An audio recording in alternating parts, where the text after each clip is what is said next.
Naujos kartos Xbox į namus atkeliauja ne vienas. Kartu su patobulintu Kinect įrenginiu, kuris dabar išmanesnis nei anksčiau. Pokalbiai per Skype'ą taip pat daug paprastesni. Ir ką jau bekalbėti apie išplėstą sistemą Xbox Live.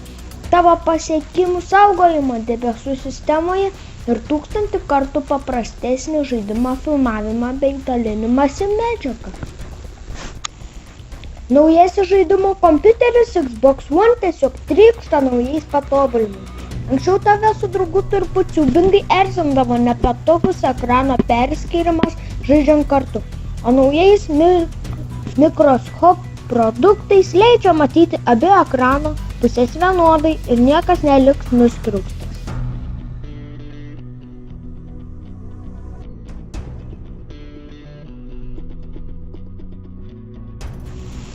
Sistema Xbox Live taip pat labai patobulinta. Nuo šiol filmų, žaidimų ir muzikos nebereikės saugoti pačiame žaidimo kompiuteryje. Visą tai galėsi įsisaugoti virtualiame debesyje, iš kurio pasieksi savo failus.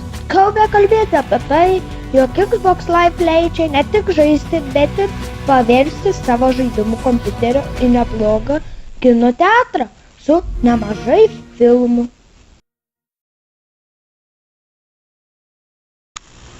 Negana to galėsi dalinti savo žaidimų patirtimi ir įspūdingomis akimirkomis su savo draugais, daug lengviau nei anksčiau. Xbox One visada saugos paskutinės 5 žaidimo minutės, todėl galėsi jas bet kada išsaugoti ir išsiųsti kam nori.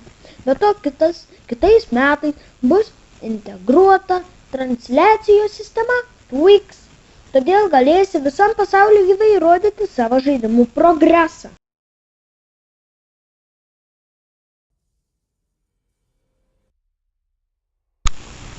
Visai kaip ir Xbox One, ketvirtasis PlayStation taip pat suteikia nemažai naujų galimybių ir šaunių funkcijų.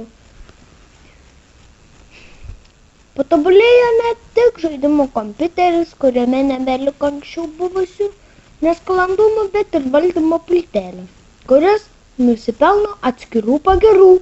Taigi, laikas pakalbėti apie šį kol kas dar visai karštą naujos kartos žaidimų kompiuterį.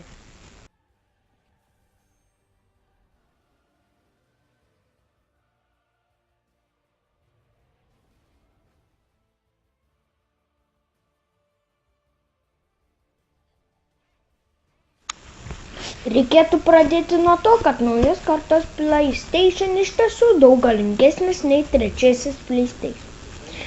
Vien dabartinės atminties ketvirtasis žaidimų kompiuteris turi 16 kartų daugiau.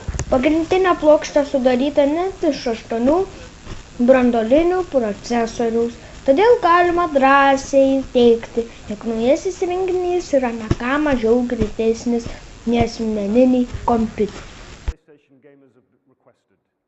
First, the ability to listen to music in the background while playing games.